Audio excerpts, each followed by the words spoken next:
அந்த கண்ணுடைய இமை என்ற அந்த மூடி இல்லாமல் ஒரு குழந்தை பிறந்தது லண்டன் ஹாஸ்பிட்டல். இது மருத்துவர்களுக்கு சரியான சவாலாக இருந்தது.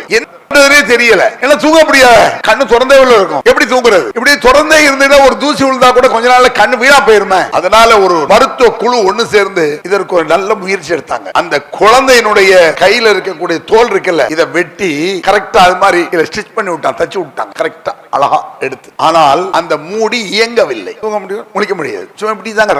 கற்பனை பண்ணி பாருங்க, தானாக இயற்கையாக ஆட்டோமேட்டிக்காக இயங்க வேண்டும். நம்முடைய கண் இயங்குவது நமக்கே கூட தெரியாது. உடுக்கை இழந்தவர் கை போலன்னு ஒரு குரல் சொல்லுவான். ஒரு வேட்டி அவிழ்ந்துருச்சுன்னு வைங்க, அங்க அறிவுக்கெல்லாம் வேலை இருக்காது. என்ன வேலையை பார்த்துட்டு தான் டக்குனு கை இப்படி போயிடும். அறிவு சொல்லுமா, வேட்டி அவிழ்வதை போல தெரிகிறது, பிடிப்போமா?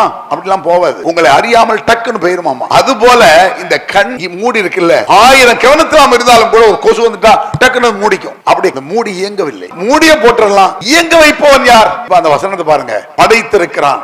ஹலக சவ்வா கத்தர ஹதான். நான் சொன்னேன்ல முதல்ல, ஹலகனா படைச்சான், மனுஷனை படைச்சான், கண்ணை படைச்சான், காலை படைச்சான், கையை படைச்சான், படைத்திருக்கிறான். சவ்வா என்று சொன்னால் முறையாக அமைத்தான். கத்தர விதியை நிர்ணயித்தான். ஹதா வழிமுறைகளை ஏற்படுத்தினான். படைத்தான், முறையாக அமைத்தான், விதியை நிர்ணயித்தான், வழிமுறைகளை ஏற்படுத்தினான். இந்த 4 தன்மைகள் இல்லாம உலகத்துல எந்த படைப்புமே இருக்கு. இந்த 4 ஜாயிண்டா தான் இருக்கும். அஸ்ஸலாமு அலைக்கும் வரஹ்மத்துல்லாஹி வபரகாத்துஹு. அன்பிற்குரிய பெரியவர்களே, தாய்மார்களே, சகோதர சகோதரிகளே, அல்லாஹ்வின் வல்லமை, அல்லாஹ்வுடைய வல்லமை, அவனுடைய ஆளுமை, அவனுடைய சக்தி, அவனுடைய அருள், இப்படி அது ஒரு விரிந்த பரந்த ஒரு தலைப்பு என்பதை நாம் யோசித்து பார்க்க வேண்டியிருக்கிறது. ஒரு சில விஷயத்தை எடுத்துக்கொண்டால் கூட அல்லாஹ் எவ்வளவு பெரிய ஆற்றல் மிக்கவன் என்பதை நாம் துல்லியமாக புரிந்து கொள்ளலாம். ஒரு இடத்தில் அல்லாஹ் கேட்கிறான்,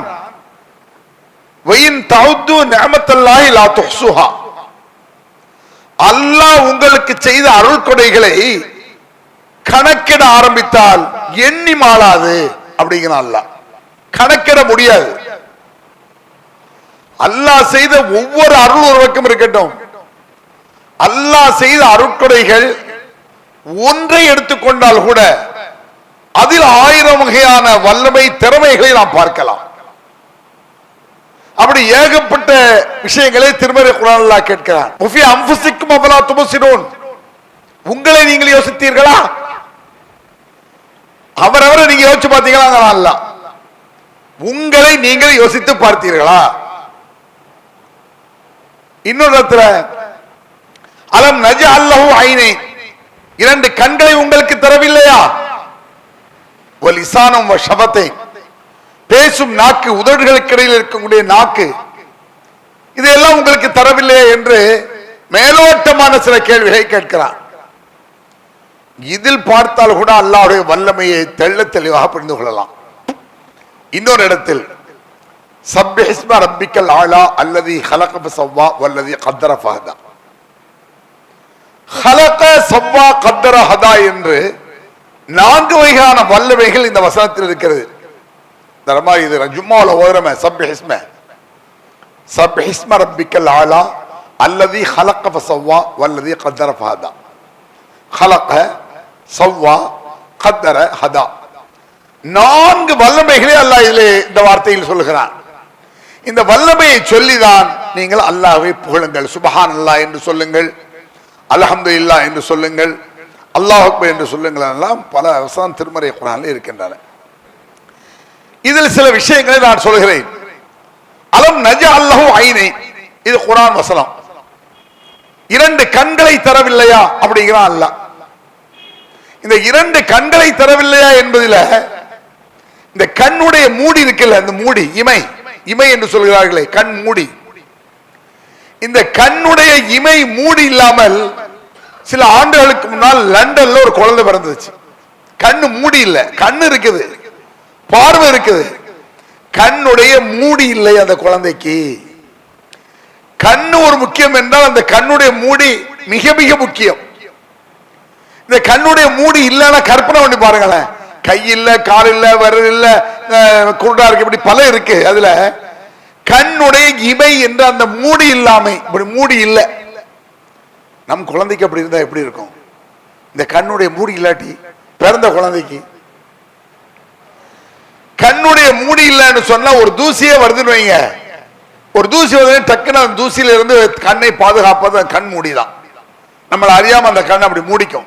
கண்ணுடைய மூடி, அந்த கண்ணுடைய இமை என்ற அந்த மூடி இல்லாம ஒரு குழந்தை பிறந்தது லண்டன் ஹாஸ்பிட்டல்ல சில ஆண்டுகளுக்கு முன்னால். இது மருத்துவர்கள் டாக்டர்களுக்கு சரியான சவாலாக இருந்தது. என்ன பண்றதுனே தெரியல. என்ன தூங்க முடியாத, கண்ணு திறந்தே இருக்கும், எப்படி தூங்குறது? இப்படி பொத்தினா கண்ணு பொத்தினா தான் தூங்க முடியும். இப்படி திறந்தே இருந்தீங்கன்னா ஒரு தூசி விழுந்தா கூட கொஞ்ச நாள்ல கண்ணு வீணா போயிருமே. அதனால ஒரு டாக்டர் குழு, மருத்துவ குழு ஒண்ணு சேர்ந்து இதற்கு ஒரு நல்ல முயற்சி எடுத்தாங்க. அந்த குழந்தையினுடைய கையில இருக்கக்கூடிய தோல் இருக்குல்ல, இதை வெட்டி கரெக்டா அது மாதிரி வெட்டி இதை ஸ்டிச் பண்ணி விட்டாங்க, தச்சு விட்டாங்க இப்படி கரெக்டா அழகா எடுத்து. ஆனால் கண் மூடிய போட்டான், அந்த மூடி இயங்கவில்லை. தூங்க முடியும், முழிக்க முடியாது, சும்மா இப்படி தாங்க கற்பனை பண்ணி பாருங்க. தானாக இயற்கையாக ஆட்டோமேட்டிக்காக இயங்க வேண்டும். நம்முடைய கண் இயங்குவது நமக்கே கூட தெரியாது. உடுக்கை இழந்தவர் கை போலன்னு ஒரு குரல் சொல்லுவான். ஒருத்தருக்கு வேட்டி அவிழ்ந்துருச்சுன்னு வைங்க, அங்க அறிவுக்கெல்லாம் வேலை இருக்காது. என்ன வேலையை பார்த்துட்டு தான் டக்குன்னு கை இப்படி போயிடும். அறிவு சொல்லுமா, வேட்டி அவிழ்வதை போல தெரிகிறதை பிடிப்போமா? அப்படிலாம் போவாது. உங்களை அறியாமல் டக்குன்னு போயிருமாமா. அது போல இந்த கண் மூடி இருக்குல்ல, 1000 கவனத்தில் இருந்தாலும் கூட ஒரு கொசு வந்துட்டா டக்குன்னு மூடிக்கும். அப்படி மூடி இயங்கவில்லை. அது என்னதான் படுத்து மூடிய போட்டுடலாம், இயங்க வைப்பவன் யார்? இப்ப அந்த வசனத்தை பாருங்க. படைத்திருக்கிறான், ஹலக்க சவ்வா கத்தர ஹதான். நான் சொன்னேன்ல முதல்ல, ஹலக்கன்னு சொன்னா படைத்தான், சவ்வா என்றால் முறையாக அமைத்து வைத்தான். ஒவ்வொரு வார்த்தைக்கும் அருமையான கருத்துக்களை நீங்க பார்க்கலாம். ஹலக்கனா படைச்சான், மனுஷனை படைச்சான், கண்ணை படைச்சான், காலை படைச்சான், கையை படைச்சான், படைத்திருக்கிறான். அதற்கு அடுத்தபடியாக சவ்வா என்று சொன்னால் முறையாக அமைத்தான். கத்தர விதியை நிர்ணயித்தான், அதா வழிமுறைகளை ஏற்படுத்தினான். படைத்தான், முறையாக அமைத்தான், விதியை நிர்ணயித்தான், வழிமுறைகளை ஏற்படுத்தினான். இந்த 4 தன்மைகள் இல்லாம உலகத்துல எந்த படைப்புமே இருக்காது. இந்த 4 ஜாயிண்டா தான் இருக்கும். அப்படி இல்லாட்ட வாழ முடியாது. அப்ப குழந்தை இப்படி இருக்குதா, என்ன பண்றது? ஒண்ணும் பண்ண முடியாது. எங்க போனாலும் இப்படி தூக்கிட்டு தான் போகணும். இப்படி பிடிச்சிட்டே போக முடியுமா? பிடிச்சா டப்புன்னு கீழே விட்டுரும். யாரா அஸ்ஸலாமு அலைக்கும், வாங்க வலைக்கும், நல்லா இருக்கீங்களா? ஒரு சைக்கிள் ஓட்ட முடியுமா? ஒரு பைக் ஓட்ட முடியுமா? இதான் நடக்குமா? அரை இஞ்சி தோல் இல்ல, காரியம் நடக்காது. அரை இஞ்சி தோல் தானுங்க இது. எவ்வளவு பெரிய ஆச்சரியம். அதற்கு மேல ஒரு விஷயம் அதுல சொல்றான். ஏன் அல்லாஹ் 2 கண்களை தரவில்லையான்னு கேட்கிறான்னா நீங்க சாதாரணமா எடுக்க முடியாது. 2 கண்களை நாம் தரவில்லை, அசால்ட்டா நம்ம இன்னைக்கு இருக்கோம். சர்வ சாதாரணமா போயிட்டு இருக்கோம். பிள்ளைகளுக்கெல்லாம் கண்ணதான் இருக்கனால ஒண்ணும் தெரியல.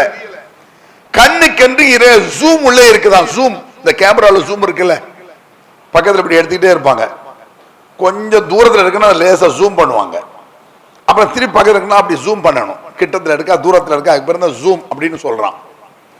இந்த கண்ணில் அபரிமிதமான ஒரு ஜூம் இருக்கிறது. ஆனா அந்த ஜூம் அடுத்தடுத்த வினாடி வேலை செய்யும். இங்க இருந்து ஒரு 100 மீட்டருக்கு அப்பால பாக்குறேன், அடுத்த வினாடி கிட்ட பார்த்த உடனே நொடிப்புல அது ஜூம் ஆகி ஆட்டோமேட்டிக்கா உலக தெரிஞ்சிடும். ஒரு பஸ் ஸ்டாண்ட்ல போய் நிக்கிறிய, தூரத்துல பஸ் வருது, பார்த்த உடனே தெரியுது. அது ஜூம் வந்து மனிதனுக்கு மனிதன் கண்டுபிடித்த ஜூம் மாதிரி இருந்தா என்ன ஆகும்? தூரத்துல பார்த்துட்டு இருக்கிய, திடீர்னு பக்கத்துல ஒரு பாம்பு வருது, இப்படி ஜூம் பண்றவங்கள போட்டு போயிடும். அப்போ அடுத்த வினாடி அந்த ஜூம் நொடி பொழுது வேலை செய்து கொண்டிருக்க வேண்டும். அந்த ஒவ்வொரு விஷயமே அல்லாஹ்வுடைய பெருங்கிருபையை நீங்கள் பார்க்கலாம். சும்மா அல்லாஹ் தஆலா சுப்ஹானல்லாஹ் அல்ஹம்துலில்லாஹ் அல்லாஹ் அக்பர்னு சொல்லல. இந்த இடத்துல ஒரு ஃபாத்திமா ரலியல்லாஹு அன்ஹா அவர்களுடைய ஒரு நிகழ்ச்சியை நான் சொல்லிட்டு இந்த மேட்டரை திருப்பி நான் உங்களுக்கு சொல்றேன். ஃபாத்திமா ரலியல்லாஹு அன்ஹா ரசூலுல்லாஹ்ட்ட வர்றாங்க. வீட்டுல ரசூலுல்லாஹ் இல்ல, ஆயிஷா தான் இருக்காங்க. இந்த போர்க்களங்கள்ல இருந்து ஏதாவது பொருளாதாரங்கள் கனிமத் பொருள்லாம் கிடைச்சிருக்கும்ல, அதுல ஏதாவது எனக்கு கொஞ்சம் எங்க வாப்பா அத்தா தர சொல்லுங்களேன் ரசூலுல்லாஹ்வை அப்படின்னு சொல்லிட்டு போயிடுறாங்க. வாப்பா அத்தா இல்ல, ரசூலுல்லாஹ் இல்ல, போயிடுறாங்க. பிறகு ரசூலுல்லாஹ் வர்றாங்க, இப்படி உங்க மகன் வந்தாங்கன்னு ஆயிஷா சொல்றாங்க. உடனடியாக ரசூலுல்லாஹ் மகன் வீட்டுக்கு போறாங்க. அங்க அலியும் ஃபாத்திமாவும் உட்கார்ந்துருக்காங்க. 2 பேரையும் உட்கார சொல்லி 2 பேர் பக்கத்துல ரசூலுல்லாஹ் உட்கார்றாங்க. மகளே, ஏதோ இந்த போர்க்களத்துல இருந்து ஏதாவது உதவி கிடைக்காதா? இந்த உதவி செய்தல் நம்மளே சொல்றோம், பள்ளிவாசல உதவி பெற்றுக் கொள்ளலாம் அப்படின்னு சொன்னா எல்லாரும் உதவி பெறணுங்கிற ஆசை வரும் இல்ல? அது மாதிரி அந்த மகளுக்கு அந்த உதவியை பெற வேண்டும் வந்திருக்கு.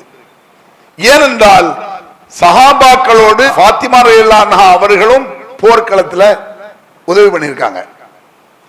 அது வேண்டாம், தன்னுடைய தந்தை ரசூலுல்லாஹ் போர்க்களத்துக்கு போயிருக்காங்க, அதுல ஒரு பங்கு இருக்கத்தானே செய்யும். அப்படி கூட கேட்பதற்கு ரைட்ஸ் இருக்கு. இதை வச்சுக்கிட்டு அந்த அம்மா கேட்டாங்க, ரசூலுல்லாஹ் வீட்டுக்கு வர்றாங்க, ஃபாத்திமா வீட்டில் இருக்காங்க, அலி இருக்காங்க. ரசூலுல்லாஹ் என்ன சொல்றாங்க பாருங்க, அவளா அதுல்லுக்குமா அலா கைரி மிம்மா சஅல்துமா, நீங்க 2 பேரும் ஏண்ட வந்து கேட்டீங்களே ஏதாவது பொருளாதார உதவி இருக்குமா, பைத்துல் மால் சொத்துல இருந்து பொது ஃபண்ட்ல இருந்து ஏதாவது உதவி கேட்டு வந்தீங்களாமே? ஆமாத்தா, ஆமாவாப்பா. அதை விட சிறந்ததை சொல்லி தரட்டுமா அப்படிங்கிற ரசூலுல்லாஹ். அதை விட பெஸ்டா ஒன்று சொல்லட்டா அப்படி கேட்டா, ஆமா ஆமா இதை விட கூட ஏதாவது கிடைக்கும் போல் இருக்கு அப்படின்னு நினைப்போம். அப்போ ஃபாத்திமா சொன்னாங்க, சொல்லுங்க. ரசூலுல்லாஹ் சொன்னாங்க, சுபஹானல்லாஹ் 33 தரம் சொல்லு, அல்ஹம்துலில்லாஹ் 33 தரம் சொல்லு, அல்லாஹ் அக்பர் 34 தரம் சொல்லு. இதை விட இது பெஸ்ட். இந்த மாதிரி சொன்னா மகா கல்யாணம் முடிச்சு மாப்பிள்ளை விட்டு போயாச்சு, பெருநாள் அன்னைக்கு புருஷனோட வருது, என்னத்தான் மருமகனுக்கு பைக் வாங்கி கொடுக்குறான், நீல கொடுக்கலையா? அதை விட பெஸ்ட் ஒன்று சொல்லட்டாமா? சொல்லுங்க அத்தா, 100 அல்ஹம்துலில்லாஹ் சொல்லு. அப்படி சொல்லி பாருங்க அவன் மகள்கிட்ட. அம்மாட்ட போய் சொல்லு, என்னம்மா பாப்பா இப்படி சொல்றாரு? நடைமுறைக்கு வந்து ரொம்ப ஒரு ஒவ்வாமையாயிரும், நம்மளுக்கெல்லாம் சிரிப்பு நக்கலாயிருத. யார் அப்படி சொல்லுவா? ஏதாவது உதவி கேட்டா சுபஹானல்லாஹ் சொல்லுனா, ஏனென்றால் அது அவ்வளவு பெரிய மேட்ரு. அதனால சப்பிஹிஸ்ம ரப்பிக்கல் அலா அல்லதி ஹலக ஃபஸவ்வா வல்லதி கத்தர ஃபஹதாங்கறான். அல்லாஹ்வை நீங்கள் சுபஹானல்லாஹ் என்று சொல்லுங்கள், அல்ஹம்துலில்லாஹ் சொல்லுங்கள், அல்லாஹ் சொல்லுங்கள். காரணம், படைத்திருக்கிறான், முறையாக அமைத்திருக்கிறான், வழிமுறைகளை ஏற்படுத்தியிருக்கிறான், விதியை நிர்ணயித்தான். இதற்கு சில 2 சாம்பிள் உங்களுக்கு சொல்றேன், அதுக்கு டைம் ஆயிரும். அருமையான 2 சாம்பிள் உலகத்தில் நடக்கிறது நடைமுறையில். டிஸ்கவரி சேனல்லாம் நீங்க பார்த்திருப்பீங்க எல்லாருமே. டிஸ்கவரி சேனல் இன்னைக்கு டிஸ்கவரி சேனலே தேவையில்லை, மொபைல்ல அவ்வளவு விஷயம் வந்துருச்சு. மொபைல்ல வந்து கையில உலகமே இன்னைக்கு கைக்குள்ள வந்துருச்சு. அதை ஒழுங்காக முறையாக நியாயமா பயன்படுத்தினா மிகப்பெரிய வெற்றி அடையலாம். ஆனால் 90% அது நாசத்துல தான் போய்கிட்டு இருக்குது இன்னைக்கு. அதை பத்தி தொட்டோம்னா கொஞ்சம் நெஞ்சில் அவ்வளவு மேட்டர் அதுல இருக்கு. அவ்வளவு ஷாக்கடையை விட கேடு விட்டு போச்சு இன்னைக்கு மொபைல். நல்லது என்பதை விட கெட்டதான் அது அதிகம் கிடக்கு. வீட்டுல பெண்கள் நாடகம் பார்க்கறது கூட, நாடகம் பார்த்துட்டு இருப்பாங்க, நல்ல ஒரு காட்சி வரும், குழந்தை சத்தம் போடும், குழந்தைய சைத்தான் இந்தா மொபைல் வச்சு பாரு அப்படின்னு நாடகம் பார்க்க. நான் பெரிய சைத்தான பார்க்கிறேன், நீ குட்டி சைத்தான பாருங்கிற மாதிரி. அந்த அளவுக்கு நம்மளை திசை திருப்பிடுச்சு இந்த மொபைல்கள்லாம். ஆனால் ஒரு அருமையான சாதனம் தான் அது, அதை பேச முடியாது. அந்த மொபைல்கள்ல இன்னைக்கு டிஸ்கவரி சேனல் போன்ற விஷயங்கள்ல பிரம்மாண்டமான அதிசயிக்கத்தக்க பல விஷயங்களை காட்டலாம். நீங்க எடுத்து பாருங்களேன், சுபஹானல்லாஹ் அப்படி புல்லரிச்சு உடலாம் புல்லாயிரும், அல்ஹம்துலில்லாஹ் கற்பனை கெட்டாம நம்மளை அறியாம ஓடுறோம், அல்லாஹு அக்பர் அப்படி வந்துரும். அதற்கு சில விஷயங்களை நான் சொல்றேன். அல்லாஹ் படைத்தான்னு சொல்லல, வல்லாஹு யர்ஸுகு மன் யஷா பிகைரி ஹிசாப். அல்லாஹ் தான் நாடியவர்களுக்கு அளவு கடந்த ரிஸ்களை வாரி வழங்குகிறான் அப்படின்லாம் குர்ஆன்ல இருக்கு. ரிஸ்க், அல்லாஹ்வுடைய ரிஸ்க்னா என்னது? சாப்பாடு மட்டும் ரிஸ்க் கிடையாது. மனிதருக்கு தேவையான அனைத்துமே அல்லாஹ்வுடைய ரிஸ்க். அதுல முதல் இடத்தை பெறுவது உணவு. ஃபர்ஸ்ட் இடத்தை பெறுறது உணவு தான். ரிஸ்க்ங்கிறது ஒரு உயர்ந்த இடத்தை பெறுகிறது ரிஸ்க். அந்த ரிஸ்கை இன்றைக்கு உலகத்தில் ஒவ்வொருவருக்கும் எப்படி வந்து அமைகிறது கற்பனைக்கெல்லாம் எட்டாது. இது மனிதனுக்கு வரக்கூடிய ரிஸ்கை பத்தி நான் பேச ஒரு பக்கம் இருக்கட்டும். உலகனுடைய ஜீவராசிகள் இருக்குல்ல, நான் சொல்லல டிஸ்கவரி சேனல், அந்த ஜீவராசிகள் அந்த ரிஸ்கை எப்படி அடைகின்றன என்பதை பார்த்தீர்கள், அல்லாஹ்வின் வல்லமை இவ்வளவு பயங்கரமானதா, இவ்வளவு மேன்மை மிக்கதா அப்படின்னு தெரிஞ்சு போகும். நைஜீரியா நாட்டு நாரை, நாரை கொக்கும் நாரை, கூளக்கடான்னு அதுக்கு பேரு. தமிழ்ல சரியான பேர் என்ன? கூளக்கடா. நைஜீரியா நாடு தென்னாப்பிரிக்காவில் இருக்கு. ஆயிரக்கணக்கான கிலோமீட்டர்களுக்கு அப்பால் இருக்கக்கூடிய நாடு நைஜீரியா. அந்த நைஜீரியா நாட்டில் இருந்து செங்கல்பட்டு சென்னை வேடந்தாங்கலுக்கு அந்த பறவை வருகிறது. எத்தனை கிலோமீட்டர் பாருங்க. ஆயிரக்கணக்கான மைல்களுக்கு அப்பால் இருக்கக்கூடிய ஒரு பறவைக்கு தனக்கு ஏற்ற சீதோஷ நிலை சென்னையில் இருக்கக்கூடிய வேடந்தாங்கல் யார் சொல்லிக் கொடுத்தா? அதற்கு கற்றுக் கொடுத்தவர் யார்? சும்மா இல்ல. குர்ஆன்ங்கிறது நம்ம என்னமோ குர்ஆன்னா பாத்தியா வருது கத்தம் வருதுன்னு நினைச்சிட்டு இருக்கான். நீ குர்ஆன் நீங்க யோசிச்சு படிச்சு பாருங்களேன். அஃபலா யததப்பருல் குர்ஆன் அமலா குலுபின் அக்ஃபாலுஹா. இன்னுமா இவர்கள் குர்ஆனை சிந்திக்காமல் இருக்கிறார்கள்? இவர்கள் உள்ளங்கள் பூட்டக்களால் பூட்டப்பட்டா இருக்கின்றன. அப்படி கேட்கறான்ல. உள்ளம் திறந்து இல்ல, உன் உள்ளத்தை யாரும் அடைச்சிட்டாங்களா? உள்ளங்கள் பூட்டுக்களால் பூட்டப்பட்டு இருக்கின்றனவா? வலகத் யஸ்ஸனல் குர்ஆன், குர்ஆனை சிந்திப்பதற்கு லேசாக்கி தரவில்லையா? ஃபல்மி முத்தக்கிர், படிப்பினை பெற மாட்டீர்களா? அந்த வசனம் நீங்க படிச்சு பாருங்க. நம்மளுக்கு முன்னால வந்து பேசுற மாதிரியே இருக்கும். அப்படி சொல்லும் அந்த வசனம். குர்ஆனை இவர்கள் சிந்திக்க வேண்டாமாங்க. அந்த நாரைகள்ல எத்தனை கிலோமீட்டர், ஆயிரக்கணக்கான மைல் அப்பால் ஒரு கூடக்கடா என்ற அந்த கொக்கு சுமார் ஒரு 15 கொக்கு அளவு இருக்கும். 15-20 கொக்கு அளவு இருக்கும் ஒரு கூடக்கடா. நீங்க பார்க்கலாம். மேல கிட்டத்தட்ட 100கணக்கான அடிகளுக்கு மேல வி வடிவில் பறந்துவோம். வி வடிவில் கூம்பு வடிவத்தில் அடுப்போம். வரிசையா ஒரு 50-100 பறவைகள் வந்து இப்படிதான் போகும். ஏன் அப்படி போகுது? சும்மா முன்னால போனா என்ன? இந்த வி வடிவத்தில் போறக்கூடிய பறவையியல் நிபுணர்கள் அது பற்றி ஆய்வு பண்றான். ஹெலிகாப்டர்ல சின்ன பிளைட்ல போய் அது கிட்டத்திலே பறந்து போய் அப்படி ஆய்வு பண்றான். பறவையியல் நிபுணர்கள், கடல்வாழ் பிராணிகளை பற்றி ஆய்வு செய்யக்கூடியவர்கள், உயிரினங்களை பற்றி ஆய்வு செய்யக்கூடியவர்கள். அல்லாஹ் குர்ஆன்ல சொல்றான், நம்ம செய்யல. ஒமாமின் தாபத்தின் ஃபில் அல்லி இல்லா அல்லாஹி ரிஸ்குஹா. இந்த உலகத்தில் எல்லா உயிரினத்திற்கும் அல்லாஹ் ரிஸ்க் அளக்காமல் இல்லை. எறும்புல இருந்து கொசுல இருந்து எல்லாத்துக்கும் ரிஸ்க் அளக்கிறான் அல்லாஹ். நீங்கள் யோசித்து பாருங்கிறான் அல்லாஹ். நம்ம யோசிக்கல, அது சம்பந்தப்பட்ட நிபுணர்கள் யோசிக்கிறான். அவன் என்ன செய்யறான்? அந்த பறவை போறதை பார்க்கறான். ஆயிரக்கணக்கான மைலுக்கு அப்பால எப்படி போக முடியும்? இடையில இளைப்பாற முடியாது. ஏன்னா அது பறக்கக்கூடிய இடம் எல்லாமே கடலுக்கு மேல. கீழே இறங்கி பிளைட்டா இருந்தா ஒரு 8 மணி நேரம் ஓட்டு இன்னொரு நாட்டில் போய் இறங்கி திருப்பி ஏற்றிட்டு போவான். இடையில் இளைப்பாறுவதற்கு வழியே இல்லாமல் கடல் வழியில் தான் செல்லுது. மேல கடலுக்கு மேலதான் போகுது. இளைப்பாற முடியாது. ஆயிரக்கணக்கான மைல்களுக்கு அப்பால் இருக்கக்கூடிய நைஜீரியா நாட்டுக்கு செல்கின்றன. அங்கிருந்து முடிச்சுட்டு குறிப்பிட்ட 2 மாசம் அங்க இருக்கு. அதற்கு அடுத்து வேடந்தாங்கலுக்கு வருது. அதுக்கு அடுத்து ஆஸ்திரேலியா போகுது. கடைசியாக அந்தந்த பறவைகள் தன் தாய் நாட்டிற்கு திரும்பி விடுகின்றன. அப்படிங்கிறான். அல்லாஹ் படைத்தான், முறையாக அமைத்தான் சொன்ன சவ்வா. அதுக்கு ஒரு சாம்பிள் பாருங்க. முறையாக அமைக்கிறது என்ன? பறவையை கண்டான் விமானம் படைத்தான் அப்படின்னு பாட்டு படிச்சிருக்கான். பறவையை பார்த்து விமானத்தை அது மாதிரி செஞ்சு ஓட்டான். அவன் பறவையை அல்லாஹ் முறையாக படைத்திருக்கிறான். என்னன்னா, இந்த பறவைகள் போகும் பொழுது முதல்ல முன்னால ஒரு பறவை போகும். முன்னால போகக்கூடிய பறவை இருக்கு, அது காத்தை கிழிச்சுக்கிட்டு தான் போகும். இப்படிதான் போகும், காத்தை கிழிச்சுக்கிட்டு. ஒரு 10-15 கிலோமீட்டர் போன உடனே அந்த முன்னால உள்ள பறவை சிக்னல் கொடுக்கும். எனக்கு இதுக்கு மேல அடிச்சு போக முடியல, காத்தை கிழிச்சிட்டு போற, ரொம்ப உளைச்சலா இருக்குன்னு ஒரு சிக்னல் கொடுக்கும். சிக்னல் கொடுத்த உடனே அதுக்கு அடுத்துள்ள ஒரு முன்னால் போய் மெதுவா அப்படியே பின்னால் வந்துடும். இப்படியே மாறி மாறி மாறி மாறி வந்து அனைத்து பறவைகளும் நைஜீரியாவை போய் அடைகின்றன. எவ்வளவு பெரிய ஆச்சரியம்! சுபஹானல்லாஹ். அதாவது சப்பிஹ் இஸ்ம ரப்பிக்கல் ஆலா, உன் அல்லாஹ்வை நினைத்து சுபஹானல்லாஹ் என்று சொல்லுங்கள். இந்த பறவைகளுக்கு இந்த ரிஸ்க் எங்க இருக்கிறது என்பதை சொல்லி மனுஷன் தான் ரிஸ்க்கு நொந்து சாவுறான். ரிஸ்கை பத்தி பயப்படுறான். ரசூலுல்லாஹ் ஒரு சஹாபி வர்றாரு. யார் ரசூலல்லாஹ், எல்லாருக்கும் நீங்க ஷேர் கொடுத்தீங்க, பொருளாதாரத்துல இருந்து கொடுத்தீங்க, சாப்பாடுலாம் கொடுத்தீங்க, ஏன் பங்கு எங்கன்னு கேட்கிற. குதுஹா, இதுதான் உன் பங்கு. அவருக்குன்னு ஒரு பங்கு இருக்கு பள்ளியில, ஷேர், இதை எடுத்துக்க. நீ இதை தேடி வராவிட்டால் இது உன்னை தேடி வந்துவிடும். உனக்கு நல்லா எழுதிட்டா வச்சுக்க, நீ ரொம்ப அலட்டிக்கிற. என் பங்கை எங்கிற, இந்த பங்கில் உன் பேர் இருக்குமானால் இது உன்னை தேடி வந்துடும். குதுஹா, எடுத்துக்க, இது உன் பங்கு தான்.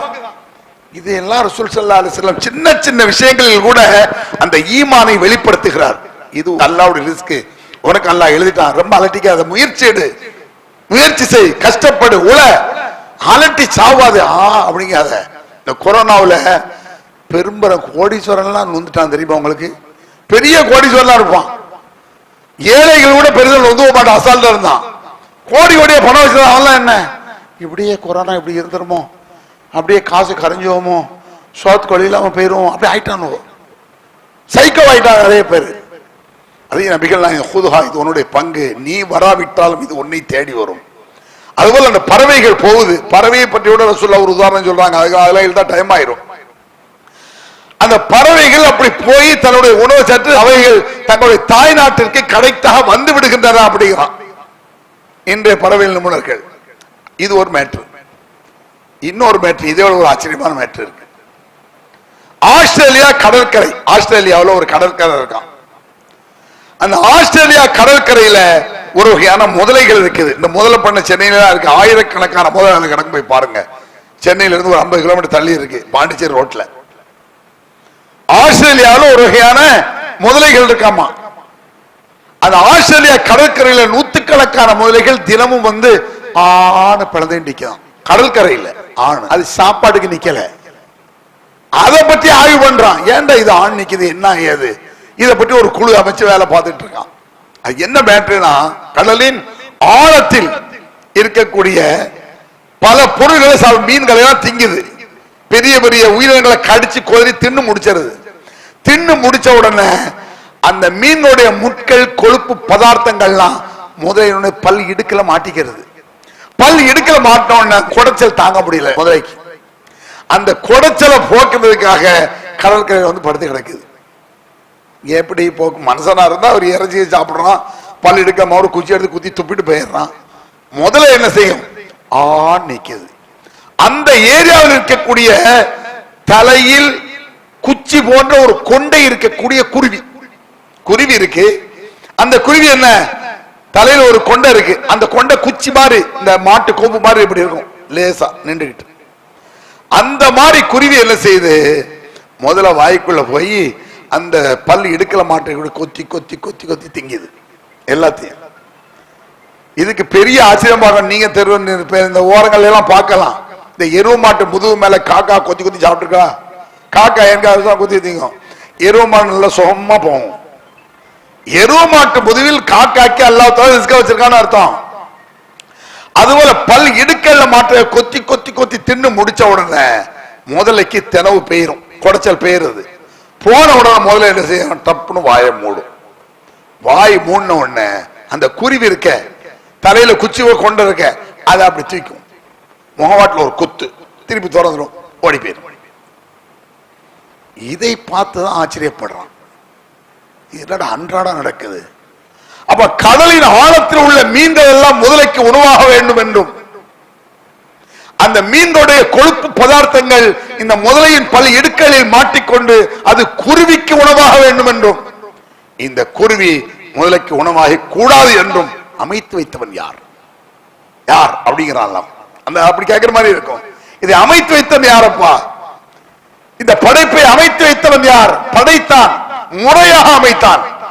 அந்த குருவிக்கு மேல ஒரு குச்சி இல்லாத என்ன ஆகுறது, அழிஞ்சுதான் சுவாகா, அடுத்த குருவி போவாது அப்புறம் உள்ள. அப்படி அல்லாஹ் அமைச்சு வச்சிருக்கான். அப்ப அந்த ரிஸ்க் என்பது சாதாரண விஷயம் அல்ல, அல்லாஹ் படைத்திருக்கிறான், சவ்வா முறையாக அமைத்து வைத்திருக்கிறான். அதற்கடுத்து தக்தீர், இந்த உணவு முதலைக்கு உணவாகி அதனுடைய கொழுப்பு பதார்த்தம் இந்த குருவிக்கு உணவாகி இந்த குருவி தப்பி வெளியே வருவதற்கு கொண்டையில் ஒரு குச்சி கொடுத்து, இது ஒண்ணுதான் பல்லாயிரக்கணக்கான கோடிக்கணக்கான விஷயங்கள் இருக்கு. இது மாதிரி உலகத்துல நம்ம கண்ணில் பட்டதான், இது நம்ம கண்ணில் படாது. ஹதா, ஹதா என்றால் வழிமுறைகளை வைத்து வைத்தான். எப்படி போய் எங்க போய் எப்படி ரிஸ்க தேடுறது, எப்படி தெரிந்து கொள்வது, இதைத்தான் திருமறை இவ்வளவு பிரம்மாண்டமாக பார்க்கிறது.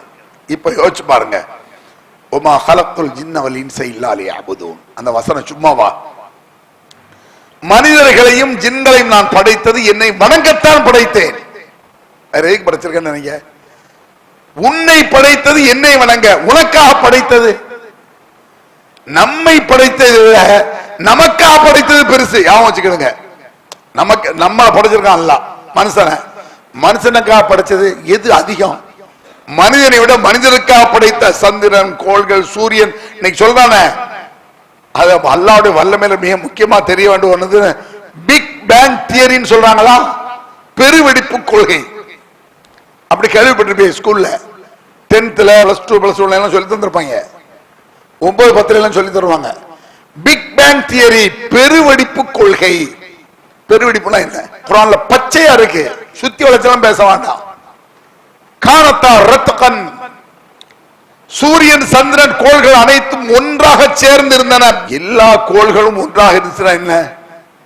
சந்திரன் பெருசு, அதை விட பல மடங்கு பெரியது பூமி, பூமியை விட லட்சக்கணக்கான மடங்கு பெரியது சூரியன், சூரியனை விட பல்லாயிரக்கணக்கான மடங்கு பெரியது நட்சத்திரம். இது அல்லாஹ் குர்ஆன்ல கேட்கிறான். அல்லாஹ்வுடைய வல்லமையை யோசித்து பாருங்கள், அதை சிந்தித்து பார்க்க மாட்டீர்களா? சூரத் யாசீன்ல வரும், வல் கமர கத்தன்னாஹு மனாசில் ஹத்தா ஆதக்கல் உர்ஜுனுல் கதீம் லஷம்ஸு பகீலஹா அன் துத்ரிக்கல் கமர் வலல் லைல் சாபிகுன் நஹார் வகுல்லும் ஃபீ ஃபலக்கின் யஸ்பஹூன். அல்லாஹ் சூரத் யாசீன்ல வானங்களை சிந்தித்து பார், பூமியை சிந்தித்து பார், சூரியனை சிந்தித்து பார், சந்திரன் தேய்விரை வளர்பிறை என்று சந்திரத்தில் எத்தனை படித்தரங்கள் இருக்கின்றன என்பதை யோசித்து பாருங்கள். விஞ்ஞானத்தை அல்லாஹ் சொல்றான், அதை போய் மையத்துக்கு வச்சிருக்கான். அல்ஃபாத்திஹா யாசீன் எதுக்கு வச்சிருக்கான் பாருங்க.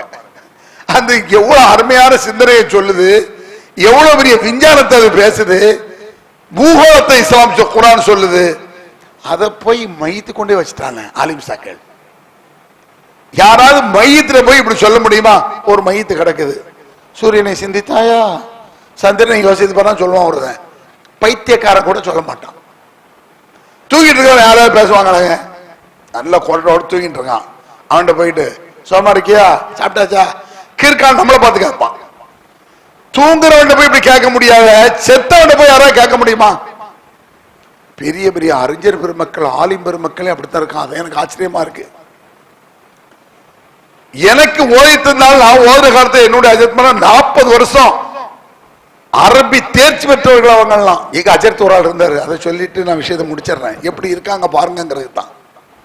அவர் பிரின்சிபல், அவர் இறந்து போனார். நான் அப்பதான் அந்த குர்ஆன் புரிஞ்சு ஏகத்துவத்தை வந்த ஆரம்ப முதல் 2 வருஷத்துல வச்சுக்கிடுங்களேன். அவர்கிட்ட போய் உட்காந்து அஸ்ஸலாமு அலைக்கும், வலைக்கும் சலாம், இப்படி கையை நீட்டுறாரு முசாஃபாக்கு எங்க அஜர்த். இப்படி 2 கையை நீட்டுறாரு. அப்ப நான் என்ன செஞ்சேன், அந்த சின்ன வயசுல கொஞ்சம் நம்மளுக்கு கொஞ்சம் ரஃப்பான டைப் இருக்கும். உண்மையா இருந்தாலும் நம்மளுக்கு நளிதமா சொல்ல தெரியாது. ஒரு 20 வயசுல என்ன நளிதம் வந்துடும். நான் என்ன செஞ்சேன், இப்படி கையை ஒத்த கையை கொடுத்தேன். 2 கை நீட்டு இழுத்துக்கிட்டாரு. என்னடா ஒரு கையை தர்ற அப்படிங்கிறார். அஃப முசாஃபிஹு பியதிஹி, எங்களில் ஒருவர் இன்னொரு பார்த்து ஒரு கையை கொண்டு முசாஃபா செய்யலாமா? இது ஹதீஸ். ஆமா செய்யுங்க, ஹதீஸ்ல இருக்கு. இப்படி ஒரு கையை கொண்டு முசாஃபா செய்யலாமா அப்படின்னு நான் ஹதீஸ காட்டுறேன். இருக்குங்க, 2 கைட்டு முசாஃபா செய்யக்கூடாதுன்னு இருக்கா? ஒரு அஜர்த்து கேட்காரு. ரசூல்லா ஒரு கைட்டு முசாஃபா செஞ்சாங்கன்னா ஃபாலோ பண்ணிட்டு போயிட வேண்டியதுதான். 2 கைட்டு முசாஃபா செய்யக்கூடாதுன்னு இருக்கா? இப்படிதான் தக்பீர் கட்டணும். அப்பெல்லாம் அந்த ஹதீஸை எடுத்து ரொம்ப கார சாரமான டைம் அது. அவர் தானே தெரிஞ்ச வேகம். தக்பீர் இப்படிதான் கட்டணும். எங்க அஜத் அப்படி இப்படி கட்டுங்காரு. தொழுதுகிட்டு இருக்கும் பொழுதே வந்து இப்படி தள்ளி விடுறாரு. இப்படி அவரு தள்ளுறாரு. தொழுக முடிஞ்சோடனே ஏண்டா நெஞ்சில் வச்சுறாரு. ஃபி சத்ரிஹி அலா சத்ரிஹின்னு ஹதீஸ்ல, நெஞ்சின் மீது 2 கையை நபிகள் பெருமானார் கட்டினாங்க. ஹதீஸ்லங்கிறது ரசூலுல்லாஹ் செய்யறாங்க. எவ்வளவு பெரிய கொம்பனார் கட்டுவேன், அல்லாஹ்வுடைய தூதர் செஞ்சதுல. இப்படிதாங்க ஹதீஸ்ல இருக்கு. அப்படியா? இப்படி வயத்துல கெட்ட கூடாதுன்னு இருக்கா? அவர் அப்ப உள்ள கோபம் எனக்கு நமக்கு என்னன்னா, அப்படியா இப்படி தக்பீர் கட்டலாமான்னு கேட்டேன். என்னடா இருக்கு, நெத்தில கெட்ட கூடாதுன்னு இருக்கா? கோபம் வந்துருச்சு அவருக்கு. யாரை பார்த்து என்ன கேட்கிற? நியாயத்தை ஒத்துக்க மாட்டாங்க. உதாரணத்துக்கு திரு இப்ராஹிம் அஜத் அவர்கள் என்ன சொன்னார்கள் ஒரு மீட்டிங்ல பேசிட்டேன், மார்சா மீட்டிங்ல. என்ன நிப்பாட்டீங்க, 4 வாரம் மாணவர்கள் மத்தியில் நிக்க வச்சு கையை கெட்டாத குறையா கையை கட்டுறா அப்படின்ட்டு. திரு இப்ராஹிம் சொன்னியா என்ன அப்படிங்கிற அவரு. அம்மா சொன்ன திருன்னு ஒரு முஸ்லிமை பார்த்து சொல்லலாமா? எதுக்கு சொல்றானா, இவர்கள்லாம் ஒரு காலத்தில் மிகப்பெரிய அல்லாமாக்கள், ஆலிம்கள், முல்லாக்கள். அதுக்கு பிறகு இவங்க எல்லாம் முட்டாள்கள் நமக்கு விளங்குச்சு. திரு இப்ராஹிம் திருன்னு சொல்லலாமா? அவர் கேட்காரு. ஏன் ஜெரத்து, முஸ்லிம்களுக்கு ஜனாப் தான் சொல்லணும். ஜனாப் இப்ராஹிம் சொல்ல வேண்டியதானே அஜர்த்த, நீ ஏன் திருன்னு சொன்னு கேட்டாரு அவரு. உடனே திரு குர்ஆன் சொல்லலாமா நான் கேட்டேன். திரு குர்ஆன், திரு நபி சரித்திரம் சொல்லலாமா? அஜர்த்து திருமணம்னு சொல்றோம், என் மகனுக்கு ஜனாப் பண்ண வச்சிருக்கு வாங்க அப்படியா சொல்லணும். பொம்பளை பிள்ளை இருந்தா ஜனாபி மனம்னா சொல்றோம். மாரசாவிட்டு வெளியே சொல்லிட்டாரு, வெளியே தள்ளுக்கடா இவனை, கழுத்தை பிடிச்சி வெளியே தள்ளிட்டாரு. ஏன்? இதுல ஒன்னே ஒண்ணுதான், இது என்னுடைய திமிர் அல்ல. நபி வழியை ஒரு சத்தியத்தின் மீது நீங்க ஆழமா இருந்தீங்கன்னா உங்களுக்கும் பாயிண்ட் வரும், எனக்கு வரும். எவ்வளவு பெரிய பெரிய ஆளுங்கள்லாம் தலை தெரிச்சு ஓடுனது இதுதான் காரணம். பதில் கிடையாது, அவங்கள்ட்ட பதில் சொல்ல முடியாது. அவர் சொன்னாரு, உன்னை எவனோ கெடுத்திருக்கான், மூளைச்சலவை செஞ்சிருக்கான். அவர் சொல்றாரு என்கிட்ட, நான் மூத்தா போன பிறகு என் கபூர்ல என்கிட்ட கேளு, நான் கபூர்ல இருந்து உனக்கு பதில் தருவேன், கபூர்ல இருந்து பதில் சொல்லுவேன் அப்படின்னாரு அவரு. இவர் மூத்தா போன பிறகு கபூர்ல பதில் சொல்லாட்ட என்ன பதில் சொல்ல கேட்க முடியுமா? கேட்க முடியாது. அவர் நல்ல மத்தியானம் தூங்கிட்டு இருந்தாரு. நான் தூங்கிட்டு இருக்கவர்கிட்ட போய் அஸ்ஸலாமு அலைக்கும் அஜர்த்து சோமா இருக்கலான்னு கேட்டு வந்துட்டேன். அப்புறம் முழிச்சாரு. அஜர்த்து நீங்க தூங்கிட்டு இருந்தீங்க, நான் அஸ்ஸலாமு அலைக்கும் நல்லா இருக்கலான்னு கேட்டேன், பதில் வரல. ஏன் கேட்டேன்? இல்ல நீங்க மூத்தா போன பிறகு கபூர்ல சலாத்துக்கு பதில் சொல்ல இருக்கட்டும், தூங்கும் பொழுது பதில் சொல்லிய அதோட என்ன மாரி சாப்பிட்டு விலகிட்டாங்க, நீக்கிட்டாங்க. எதுக்கு சொல்றான்னு சொன்னா, இப்படி ஒரு மையத்திட்ட கொண்டு யாசீன வச்சிருக்கான, எவ்வளவு அருமையான விஷயம் அது. என்ன ஒரு மேட்டர் திருமலை குர்ஆன் சொல்லுது, லஹல்கு ஸமாவாத் அக்பர் மின் ஹல்கின் நாஸ் அப்படிங்கிற அல்லாஹ்.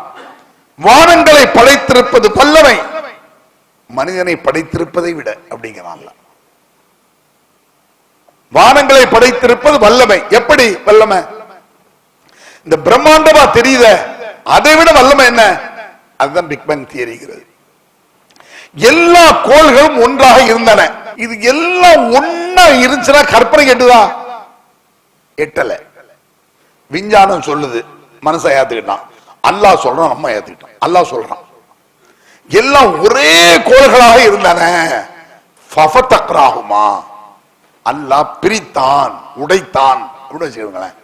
உடைக்கிறதுலாம் என்ன ஆச்சரியம் தெரியுமா? ஒரு கண்ணாடி கிளாஸை தூக்கி போட்டு இப்படி உடைக்கிறேன், அது சுக்குநூறா உடைஞ்சு நொறுங்குது. இதை பார்த்து யாரும் ஆச்சரியப்படுவீங்களா? பட மாட்டோம். அதான் நொறுங்குமே, தூக்கி போட்டு உடைச்சாட்டு நொறுங்கத்தானே செய்யும்.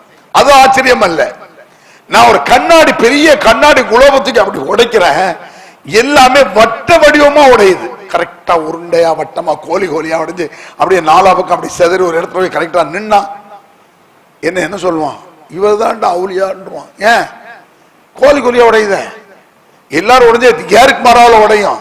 இந்த கிளாஸ் தூக்கி நான் போடுறேன், உருண்டை உருண்டையா உடஞ்சு உடைச்சுனா அப்படியாவே அப்படின்னு தூக்கிடுவான். அப்ப அங்க ஆச்சரியம் என்னன்னு சொன்னா, இயற்கை என்பது நொறுங்குவதுதான் இயற்கை.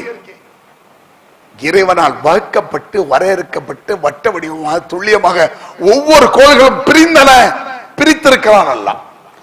எல்லாம் ஒன்றாக இருந்தது, பயங்கரமான படைப்பு. அதை பிரித்து கரெக்டாக எடுப்பது என்பது அல்லாஹு அக்பர். நான் சும்மாவா அல்லாஹு அக்பர் என்று சொல்லுங்கிறான் குர்ஆன்ல. வலி துகப்பிருல்லாஹ் ஃபகப்பிருஹு தக்பீரா. அல்லாஹ் மிகப்பெரியவன் என்று சொல்லிக் கொண்டே இருங்கள். சும்மாவா அது? எவ்வளவு பெரிய பிரம்மாண்டமான வல்லமை எல்லாம் கிடைக்கிறான். அப்ப பிக் பேங் தியரிங்கிறது எல்லாம் ஒன்றாம் இருந்தது, எல்லாம் ஒன்றா இருந்து வெடித்து சிதறின. சிதறும் பொழுது ரெண்டு பக்கம் இன்னும் போய்கிட்டு இருக்கு. அதாவது ஒரு தேங்காய் ரெண்டா உடைக்கிறிய, உள்ள சில்லெல்லாம் நொறுங்கிடுச்சு, ரெண்டு சிரட்டையும் போயிட்டு இருந்தா அது மாதிரி போகுதான். கற்பனை பயங்கரமா பண்ணிக்கிடுங்க. உடஞ்சு அப்படியே போய்கிட்டு இருக்கு, இன்னும் போய்கிட்டு இருக்கான். விஞ்ஞானம் சொல்லு இன்னும். அப்ப இடையில் உள்ளதான் வெட்ட வெளியாமா. ஸ்கூல் வாத்தியார்ட்ட போய் கேளுங்க, அது சரி சார் இடையில உள்ள வெட்ட வெளி சரிதான், இப்படி உடஞ்சு போதா, அதுக்கு அந்த பக்கம் என்னது என்ன சொல்ல முடியும்? யாருக்கு தெரியும்? இதெல்லாம் விஞ்ஞானத்திற்கு அப்பாற்பட்ட ஒரு விஷயம். விஞ்ஞானமே பதில் சொல்லலையே, இடையில் உள்ளதான் வெட்ட வெளிங்கிறான். அப்ப ஹல்கு சமாவாத் படைக்கிறதுங்கிறது முறையாக அமைத்தல், வடிவமைத்தல். தக்தீர், தக்தீர் என்ன? விதிமுறைகளை நிர்ணயித்தல். தக்காது ஸமாவாத்து யதஃபத்தர்ன மின்ஹு வ தன்ஷகல் அர்ல் வ தஹிருல் பிஜ்ஜிபால் ஹத்தா அன் தஅவு லிர்ரஹ்மானி வலதாங்க அல்லாஹ் குர்ஆன்ல. வானங்கள் இடிந்து நொறுங்க பார்க்கின்றன, பூமி பிளந்து விட பார்க்கின்றது. வானம் பூமியில செதஞ்சு நொறுங்கி தவிடுபடி அவ பார்க்கலாமா?